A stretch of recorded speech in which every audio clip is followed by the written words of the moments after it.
कुमारी शैलजा ने फिर ठोकी सीएम पद पर दावेदारी। न्यूज एजेंसी एएनआई से बोली, सीएम तय करना हाईकमान का काम।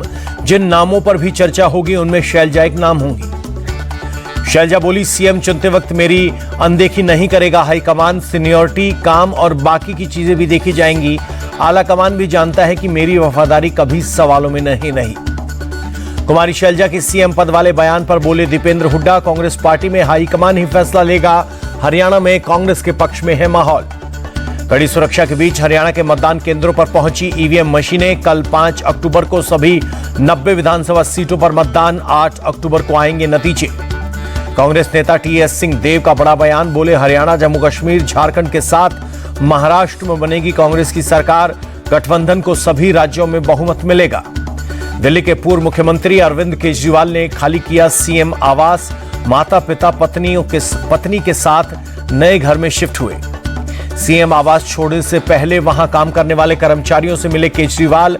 पत्नी सुनीता केजरीवाल भी सीएम आवास के स्टाफ को मिलकर भावुक हुई। फिरोजशाह रोड पर बंगला नंबर 5 में शिफ्ट हुए आम आदमी पार्टी के राष्ट्रीय संयोजक अरविंद केजरीवाल। नए आवास पर परिवार के साथ की पूजा। स्वाति मालीवाल ने अरविंद केजरीवाल पर घर बदलने को लेकर हमला बोला। कहा, आजकल लोग अपनी तुलना प्रभु श्री राम से करते हैं और महात्याग बताकर एक महल छोड़कर दूसरे महल में रहने चाहते हैं। दिल्ली एमसीडी में स्टैंडिंग कमेटी के 6ठे सदस्य के चुनाव पर एलजी का सुप्रीम कोर्ट को नोटिस। सुप्रीम कोर्ट का एलजी को नोटिस। एलजी के दखल पर आपत्ति जताते हुए अदालत ने 2 हफ्ते में मांगा जवाब। सुप्रीम कोर्ट ने एलजी से पूछा, स्थायी समिति के चुनाव में मेयर का रोल, फिर आपने किस अधिकार से दखल दिया? आखिर आपको इतनी जल्दी क्यों थी?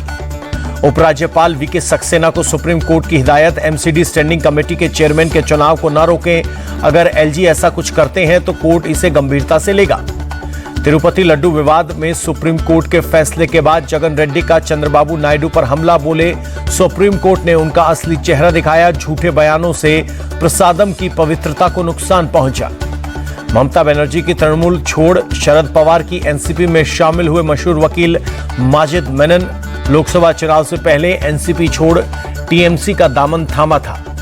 महाराष्ट्र विधानसभा चुनाव पर बोले शरद पवार, महाराष्ट्र की जनता बदलाव चाहती है। चुनाव में महाविकास आघाड़ी की जीत होगी।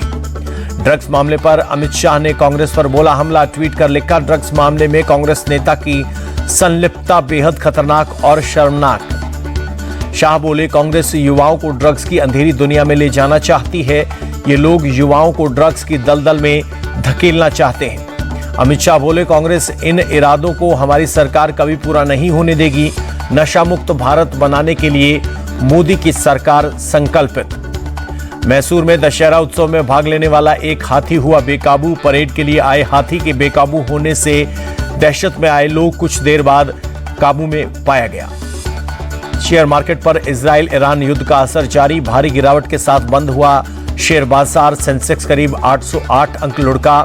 निफ्टी में 235 पॉइंट की गिरावट।